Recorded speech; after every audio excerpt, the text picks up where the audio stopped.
Good evening and welcome to Tucker Carlson Tonight. By all accounts, Attorney General Merrick Garland was shocked to hear criticism of the raid on Mar-a-Lago last week. It turns out that Garland lives in such a tiny, airless world of left-wing activists and sycophants that it had never occurred to him that anyone might object to sicking the FBI on Joe Biden's political opponents. When woke Twitter and the New York Times are your only sources of news, police state politics seems perfectly normal. Trump is bad. Find a reason to arrest him. That's how they think. So if you watched Garland carefully at his press conference the other day, you may have noticed that he appeared highly annoyed by the idea of having to stoop to explain himself to mere citizens. But he found a solution. Being a liberal, Merrick Garland's first instinct was to seize the role of victim. Because when you're a victim, you've already won the argument. You don't have to explain yourself. You don't have to change your behavior. You are, by definition, the good guy. The victim always is. Being oppressed means never having to say you're sorry. So as Garland explained at the press conference, the FBI was, in fact, the real victim here. Mean old Fox News was asking unfair questions, and that's just wrong. So the real problem isn't that America's most powerful law enforcement agency is dangerously politicized and corrupt. No. The real problem here is that people have dared to complain about it, and they must stop immediately, or else they're domestic terrorists.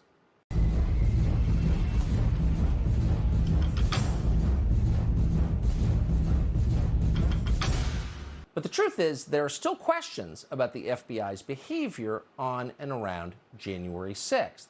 And given what happened in Michigan, where we know beyond question that the FBI tried to create an act of terror, it's fair to ask what exactly did happen on January 6th? And why is the FBI still hiding footage, critically, of the person who planted a pipe bomb outside the DNC on January 6th, while Kamala Harris was apparently inside, something that she lied about for months? What exactly is going on here? We're, of course, not alleging anything. We don't know the answer. But we know for a fact, given the FBI's behavior, and we report this with great sadness over the last several years, it is worth getting to the bottom of this. In fact, we have to if we're going to restore confidence in federal law enforcement. No one is asking these questions really apart from Revolver News. And here's what they've come up with. Watch this. Camera 1 shows the pipe bomber walking up to the DNC grounds at roughly 7:40 p.m. He sits on bench 1. Then he gets up and walks off screen. According to the FBI, he walks the length of the DNC building, and 10 minutes later, he comes back to the same bench area and sits on bench 2. There, at 7:52 p.m., camera 2 captures the pipe bomber sitting on bench 2 and, we are told, planting the pipe bomb by the side of the bench, next to the bush. We are told the pipe bomber plants the pipe bomb there, but we can't see it. Camera 2 is occluded by a giant bush that blocks the scene. The pipe bomber even looks at camera 2 head-on, for some reason. It's very frustrating, because we can't see the moment the pipe bomber plants the pipe bomb, but the FBI can. That's because the whole scene should be captured on camera 1 as well, and much more clearly than camera 2. Camera 1 has a clear shot of both benches. If the FBI released the full tape from camera 1, we could see the pipe bomber planting the bomb. Okay, so what exactly happened outside the DNC on January 6th? And why is no one asking that question? And why has the Department of Justice not told us? We've heard everything they want us to know about January 6th. Why not more about this?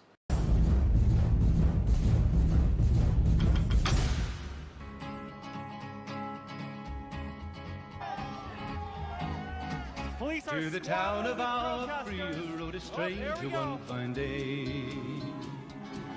Hardly spoke to folks around him, didn't have too much to say. No one dared to ask his business, no one dared to make a slip. The stranger there among them had a big iron on his hip, big iron on his hip. It was early in the morning when he rode into the town. He came riding from the south side, slowly looking all around. He's an outlaw, loose and running, came the whisper from each lip. And he's here to do some business with a big iron on his hip, big iron on his hip. In this town there lived an outlaw by the name of Texas Red. Many men had tried to take him, and that many men were dead. He was vicious and a killer, though a youth of 24, and the notches on his pistol numbered 1 in 19 more. 1 in 19 more. Now the stranger started talking, made it plain to folks around. Was an Arizona Ranger, wouldn't be too long in town. He came here to take an outlaw back alive or maybe dead, and he said it didn't matter, he was after Texas Red. After Texas Red. Wasn't long before the story was relayed to Texas Red. But the outlaw didn't worry, men that tried before were dead. 20 men had tried to take him, 20 men had made a slip. 21 would be the Ranger with the big iron on his hip. Big iron on his hip. The morning passed so quickly, it was time for them to meet. It was 20 past 11 when they walked out in the street. Folks were watching from the windows, everybody held their breath. They knew this handsome Ranger was about to meet his death. About to meet his death. There was 40 feet between them when they stopped to make their play.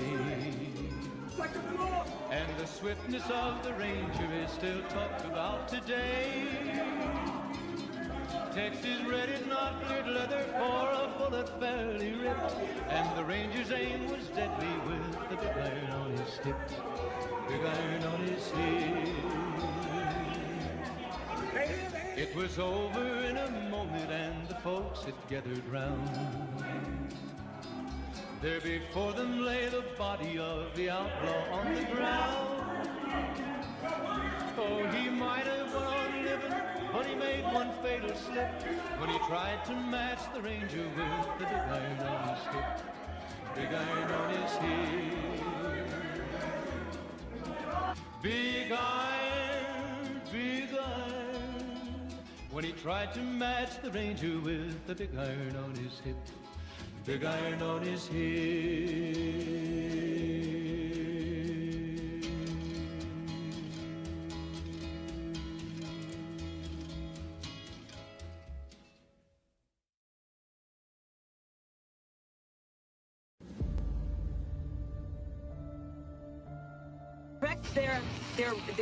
Their force at peaceful protesters. The vast majority of the protests have been peaceful. And they're going and just pulling people off the street to make it seem like there are problems going on when all that's happening are peaceful protests. On our peaceful protesters' ability to get out at night. Most of these protests have been peaceful. I applaud these protesters. The majority of these protesters are peaceful. They have been peaceful for weeks. It has continued, for the most part, peaceful. It was peaceful. We had a number of peaceful protests.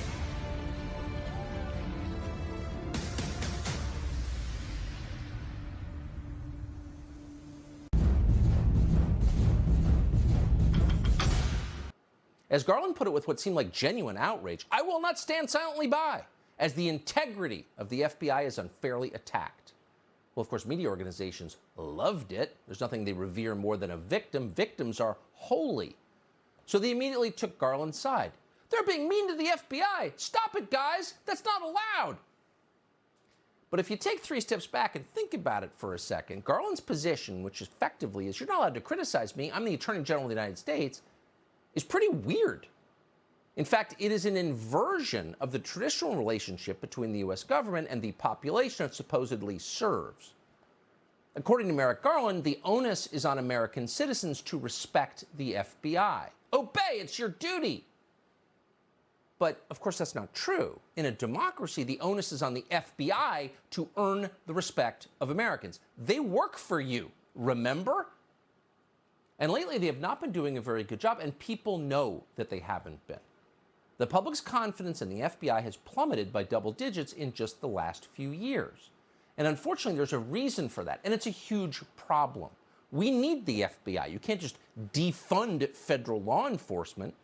There are a lot of federal laws. Most of them are silly. Some of them are not silly at all. They're very serious, and they must be enforced. So we have to have an FBI, and it has to be an FBI we can trust.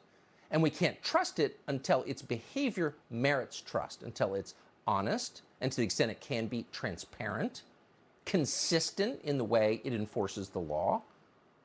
We have to have a federal law enforcement agency like that. We can't just make it go away and hope for the best.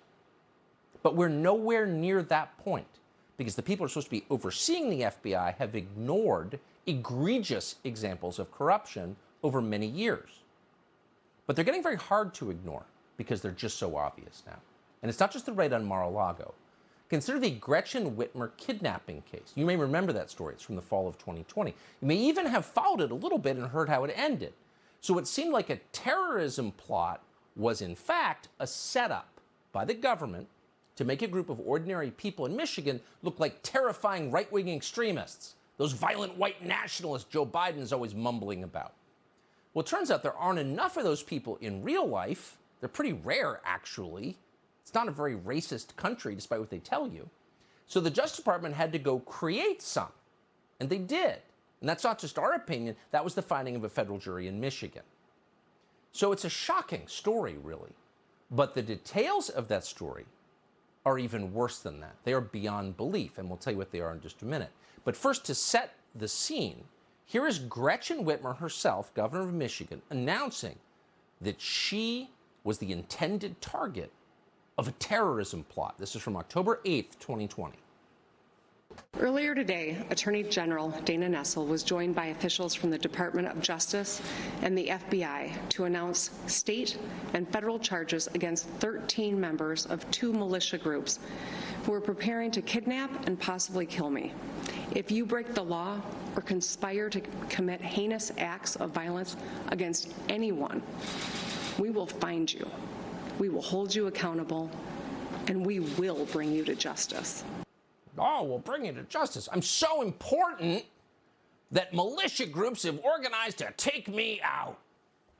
What a self-aggrandizing description. But the last thing she said, we'll bring you to justice, well, they actually tried to do that. They had a trial and then a retrial. And thanks to that, we have testimony and cross-examination that reveals what actually happened, how the FBI engineered this plot. Now, most of the media were paying zero attention to this. Julie Kelly of American Greatness has actually covered it, and we're grateful to her for what she's found. So here's the outline. In early 2020, a 35-year-old Army veteran called Dan Chappell, nicknamed Big Dan, was working as a contractor for the U.S. Postal Service. He drove delivery trucks. He was scrolling Facebook one night, and Chappell says he found a pro-Second Amendment group called Wolverine Watchmen. He says he just happened upon it. So Chappell testified that he was concerned by the group's criticism of law enforcement. So he went to a police officer friend of his and asked for advice. None of the messages within the group violated any law. But somehow, within a week, Chappell wound up connected to the FBI, to several FBI agents, including a special agent called Jason Chambers. Now, we learned through testimony in the trial this week why Chambers was interested in the case. It turns out that Chambers, in violation of FBI policy, was running a side hustle. He just incorporated a security firm called EXE Intel, and he saw his work on the Whitmer case as a way to promote his own business. We know that because throughout 2020, someone affiliated with his business, their Twitter account, repeatedly tweeted non-public information about the kidnapping case that Dan Chappell was building for the FBI. So it's not surprising, given the built-in incentives here, which were against policy once again, that Chambers appeared to do everything he could to make sure the investigation went according to plan. Now, no investigation can go according to plan because there shouldn't be a plan. An investigation is the process of finding out what happened. An investigation is not the process of orchestrating things to happen. But that's exactly what this became. In all, the FBI, with Chambers as the handler, paid Chappell, Big Dan, more than $60,000 in the course of just a few months. Today, Chappell testified that he made more money working for the FBI in 7 months than he did working for the United States Postal Service over the course of an entire year. So there's a lot of money moving from the FBI, the Federal Treasury, to this informant. So the FBI told Chappell that in exchange for all of that money, he needed to start assembling a group of right-wing extremists for the FBI to prosecute. They made the whole thing up. And he did that with the FBI's help. Within a few weeks, the FBI created a new Facebook group called Patriot 3%ers. This is why you should be careful of Facebook, by the way. Oh, it's just this group. It looks interesting. Yeah, okay. So Chappell and several members of that group then attended a protest at the Michigan State Capitol. Look at you bringing people together, the FBI handler texted Chappell. Now, throughout that protest, which didn't look a whole lot different from the January 6th protest, Chappell kept in close touch with federal agents. He informed the feds that a 37-year-old man called Adam Fox was at the state capitol during the protest. Now, Adam Fox was got to be one of the least powerful people in our society. He lived alone with his 2 dogs in the basement of a vacuum repair shop. Why? Because he had no money whatsoever. In fact, he had so little money that in order to get running water to brush his teeth or use the bathroom, he had to go to a nearby Mexican restaurant and use their men's room. So Chappell began texting this diabolical mastermind, Fox, hundreds of times. But Fox seemed inherently moderate, actually. He wrote things like this, quote, "Our goal is to restore the constitutional republic." Fox also said, quote, "In our hearts and minds, we are not domestic terrorists." Oh, sounds very dangerous. So based on those text messages, the FBI gave Chappell more instructions. They provided Chappell with several $5,000 limit credit cards, and they told him to give those credit cards to Fox and tell him to spend it on guns and ammunition. So Fox, despite the fact he had no money at all, he had to use the men's room in a Mexican restaurant to brush his teeth, refused. On 5 separate occasions, he refused to take the credit cards to buy guns and ammunition. Then, what a terrorist. Then in July of 2020, Chappell suggested that Fox and others fire rounds into the governor's mansion as well as at her cottage. But the alleged plotters, including Adam Fox, again refused. They didn't want to hurt the governor. Ultimately, in August of 2020, the group started to splinter. Chappell and other informants were instructed to keep the group together. No! Keep it together! Keep the threat real! So they introduced another undercover agent who pretended to be an explosives expert. He showed the group a video of a bomb that blew up a vehicle to prove he knew what he was doing. Where'd that video come from? Well, it was made by the FBI. Is this shaking your confidence a little bit? These details are real, by the way. They came out at trial. Then the Bureau recruited a convicted felon and a longtime FBI informant called Stephen Robson to introduce a new idea to Fox as well as to Barry Croft. This time, the idea was to kidnap Gretchen Whitmer. Robson, with the FBI's money, organized several events, including a national militia conference in Ohio, training in Wisconsin, and a meeting in Delaware. FBI orchestrating all of this. On July 18th, 2020, at one such militia meeting, again, organized by the FBI, when they tell you, oh, right-wing extremists. In this case, they created them. So at this militia meeting, an alleged plotter called Ty Garbin rejected out of hand the idea of kidnapping Gretchen Whitmer. Didn't want to do it. No, I don't think so. Kidnap the governor? No, we're not crazy. We just want a constitutional republic. Okay. Then the topic came up again in August, and then another defendant called Daniel Harris was equally adamant. No snatch and grab, he said. I swear to effing God. So clearly, they said it emphatically, out loud, explicitly, these are people who are not interested in kidnapping Gretchen Whitmer, the governor of Michigan. But the FBI kept pushing. The FBI informants drove the defendants to Gretchen Whitmer's home. Then they suggested killing the governor of Virginia, also a Democrat. On September 5th, 2020, FBI Special Agent Jason Chambers texted Chappell, quote, "Mission is to kill the governor specifically." What country is this?